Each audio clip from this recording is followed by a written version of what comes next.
Sa tuwina ay daladala ni Pablo ang kanyang malaking hangarin na maisagawa ang kanyang tungkulin. At ito ay, sabi niya, sa mamatay ako at sa mabuhay. Sabi niya sa verse 21, ay sinabi ni Pablo na ang mamatay ay pakinabang, na malinaw na nagsasaad na alam niya bilang isang mananampalataya na tiyak ang kaligtasan sa kabila. Ngunit, sabi niya sa verse 20, sinabi niya na dadakilain si Kristo sa kanyang katawan maging sa pamamagitan ng kabuhayan o kamatayan. Na nangangahulugan na hangarin ni Pablo na makaganap. Hangarin po ni San Pablo na makaganap sa kanyang tungkulin na inyatang sa kanya ng Panginoon. Walang iba kundi ipahayag ang mabuting balita o ang biyaya ng Diyos. Sa ganang kanya ay wala namang magiging problema kung mamatay na siya. Wala masyadong problema kay Pablo yun. Dahil sa ganong paraan, sabi niya, makakaiwas na siya sa maraming suliraning pisikal. Pero sa kanyang tapat na pananaw ay hindi niya maalaman kung ano na makakabuti. Naisip din naman niya na kung mabubuhay pa siya, ay magkakaroon naman siya ng mabungang pagpapagal. At pinipili na rin niya na manatili munang buhay nung panahon na yon, hindi para sa kanyang sariling kapakanan, kundi para makapanatiling kasama ng lahat ng mga mananampalataya sa ikasusulong nila at ikagagalak nila sa kanilang pananampalataya. Ngayon, kung lulundag lamang po tayo sandali sa verse 27, pababa, ay makikita natin ang sinabi ni Pablo na may kinalaman kung paano gaganapin ng isang mananampalataya na mabuhay ng karapat-dapat sa Ebanghelyo. So dito po sa verse 27, meron pong maigsing topic si Pablo rito, paano mabubuhay o paano gaganapin ng isang mananampalataya na mabuhay na karapat-dapat sa Ebanghelyo. Ngayon, agad-agad ay maaari na naman nating isipin, no, na ang mga bagay, na may mga bagay tayong gagawain, ikikilos o pagsisikapan.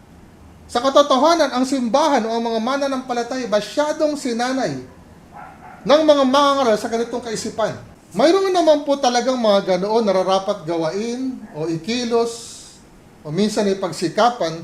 Ngunit minsan pa kung papansinin natin ang mga sinabi dito, halimbawa ni Pablo mula sa verse 27, ay makikita natin na hindi ito mga nagpapahiwatig masyado ng anumang pagsisikapan, gawaing pampisikal. Ang pamumuhay na karapat-dapat sa Ebanghelyo, kung dito natin titignan sa sinasabi ni Pablo, ay mas may kinalaman sa mga sumusunod. Pagiging matibay sa isang espiritu, pagkakaisa ng kaluluwa o ng isipan, at pagsisikap sa pananampalataya sa Ebanghelyo, na nakatuon sa tinanggap natin sa ating espiritu, pagkakaroon ng kaisahan ng kaluluwa o ng isip, o damdamin at emosyon, o will, at ang pagsisikap sa pananampalataya sa Ebanghelyo, o maaaring sabihin natin na pananatili sa tinataglay ni San Pablo o tinuturo ni San Pablo na Ebanghelyo. Pagkatapos po ay binanggit ang chapter 1 verse 28, panimulang talata, ang sabi po doon, at sa anuman ay huwag kayong mga takot sa mga kaaway. Verse 27, ano ang dapat na maging buhay o pagtrato ng isang mananampalataya tungkol sa Ebanghelyo? Tapos verse 28, huwag daw tayong matakot sa mga kaaway. Sino po kaya mga kaaway na ito? Dalawa lamang po ito sigurado. Kung hindi ang mga pamunuan at ang may mga kapangyarihan na inuulit-ulit sa aklat sa Efeso ni San Pablo rin. Ibig sabihin mga kampo ng kadiliman, kung hindi po yun, mga taong nagtuturo, lumalaban at tumututol sa daladala niyang Ebanghelyo. So dalawa lang po yun.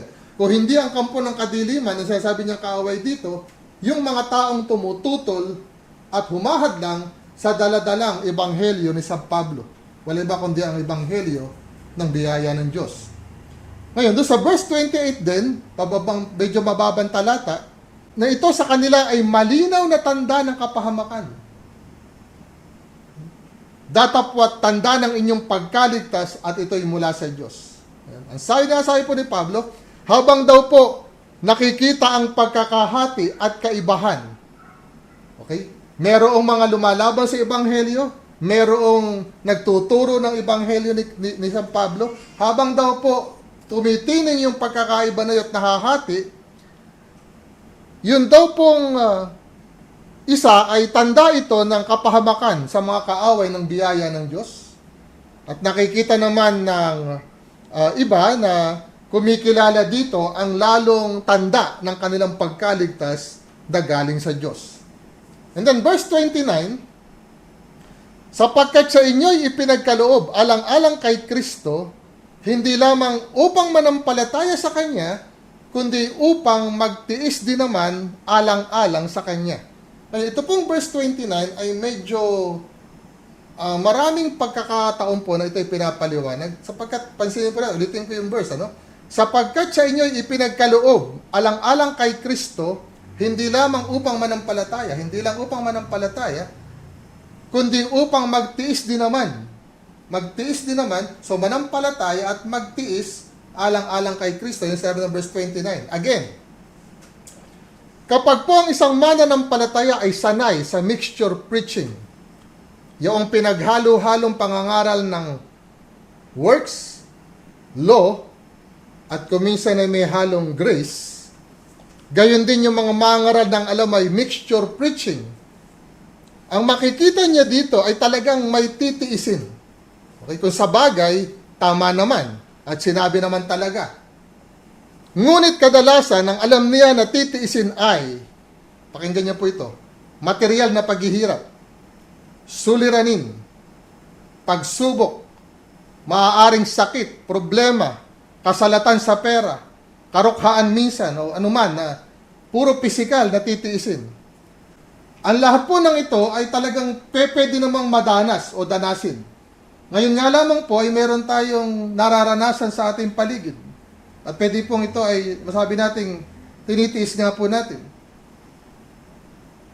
Subalit ito po na mga physical na tiisin na ito po ay tinuturo ng Biblia na tinatanggihan, nilalabanan, inaayawan, at ito po ay pinagtagumpayan ng Panginoong Jesucristo, at hindi ito itinuturo ng Biblia na pinagtitiisan natin dapat. Ito pong si Propeta Isaias ay nangusap 400 taon bago po maganap ang pagpapakasakit ng Panginoong Jesucristo. Nagbigay po siya ng isang napakahalagang propesiya. Ang sabi ng Isaiah 53 verse 3, siya'y hinamak at itinakwil ng mga tao. Nagdana siya ng sakit at hirap. Verse 4, tiniis niya ang hirap na tayo ang dapat magbata. Gayon din ang kirot na tayo sana ang lumasap. Akala natin ang dinanas niya ay parusa sa kanya ng Diyos. Ang sabi po ng King James Version, yet we did esteem him stricken, smitten of God, and afflicted. No, hindi po siya pinarusahan ng Diyos. Ang sabi po ng 53 verse 5, he was wounded for our transgressions, he was bruised for our iniquities, the chastisement of our peace was upon him, and with his stripes we are healed. Sa Tagalog po, dahil sa ating mga kasalanan kaya siya nasugatan, siya ay binugbog dahil sa ating mga kasamaan. Dahil sa pahirap na tinamo niya at sa mga hampas na kanyang tinanggap, tayo ay gumaling. Mga kapatid, kung kailangan nating tiisin pa ang mga ito, di sana'y hindi na niya ito naranasan pa. At kung naranasan naman niya ang mga bagay na ito, bakit natin kailangang pagdaanan pa? Kailan pa natin tatanggaping manunubos ang ating Panginoong Jesucristo? Kung hindi rin naman ngayon, nahahayaan nating mapakinabangan natin ang kanyang ginawang tinapos niya sa krus. Kapatid, hindi yaon ang kailangang pagtiisan. Ang mga bagay na ito ay hindi natin dapat pagtiisan. Bagamat ito'y nangyayari, ito po ay inaayawan, tinatanggihan. Hindi po ito ang sinasabi ni Pablo na pagkatapos nating manampalataya ay pagtitiisan natin alang-alang kay Kristo. At ito po ay kailangan nating maintindihan sapagkat marami pong pangangaral na nakahiwalay sa katotohanan. Ngayon, ano po yung sinasabi ni Pablo rito na pagkatapos mong manampalataya kay Kristo, verse 29, ay ikaw ay magtitiis alang-alang sa Kanya. Ano po yon? Yung kasunod pong talata, yung verse 30. Yamang taglay ninyo ang pakikipagbuno na inyong nakita rin sa akin at ngayoy nababalitaan ninyong taglay ko. Ang sinasabi po ni Pablo na pagtitiisan natin alang-alang kay Kristo ay ang pakikipagbuno. Pakikipagbuno? Opo, pakikipagbuno. Yun po ang nakalagay sa Bible. Ang gusto ni Pablo ay pagtiisan natin ang pakikipagbuno. Pakikipagbunong ano? Yan po ay sa verse 30. Nagsimula po yung pinapakita ni Pablo na yan, verse 27. At ang sabi po yung sa verse 27, pamumuhay na maging karapat-dapat sa Ebanghelyo ni Kristo. So ano po ibig sabihin? Sa makatuwid, ang pakikipagbuno doon sa verse 30 na sinabi sa verse 29 na titiisin natin alang-alang kay Kristo ay may kinalaman sa Ebanghelyo ng Panginoong Hesukristo. Ang sabi ni Pablo doon sa verse 30 ulit, panaunin ng talata, na inyong nakita rin sa akin. Sabi ni Pablo, nakita niyo ito sa akin. At ngayon nababalitaan yung taglay ko. Ito po eksakto ang sinasabi sa bandang una sa verse 7, sapagkat kayo'y, sabi ni Pablo sa mga taga-Pilipos, sapagkat kayo'y nasa aking puso, palibhasay sa aking mga tanikala, at pagsasanggalang, at pagpapatunay naman sa Ebanghelyo. Doon po sa verse 30, ang sinabi niya, ang ginamit niyang salita ay pakikipagbuno. Dito sa verse 7, ang ginamit niyang salita ay pagsasanggalang at pagpapatunay. Okay? Sa lingwahe po ni Pablo, pare-pareho ito. Pakikipagbuno, pagsasanggalang, at pagpapatunay tungkol sa Ebanghelyo. Doon ulit sa verse 30, sabi ni Pablo, na inyong nakita rin sa akin. Okay, kailan nila nakita ito na ginawa ni Pablo? Kailan nila nakita na si Pablo ay nakikipagbuno?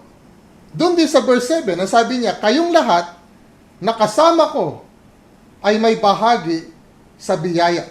Ibig sabihin, nakasama na ni Pablo ang mga kausap niya sa sinasabi niya pakikipagbuno na ito.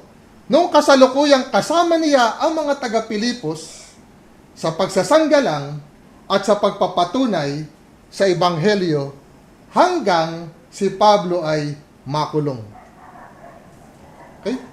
Sa aklat ng 2 Corinthians, kung natatandaan po natin doon sa topic natin na buong kagayakan ng Diyos, doon sa 2 Corinthians chapter 10, verse 3 to 5, ang ginamit po na tawag ni Pablo sa paraang ito na kanyang sinasabi na pagtatanggol sa Ebanghelyo ay pakikibaka o pakikilaban sa hindi ayon sa laman. O kung sa English ay war or warfare that are not in the flesh, or warfare or carnal warfare.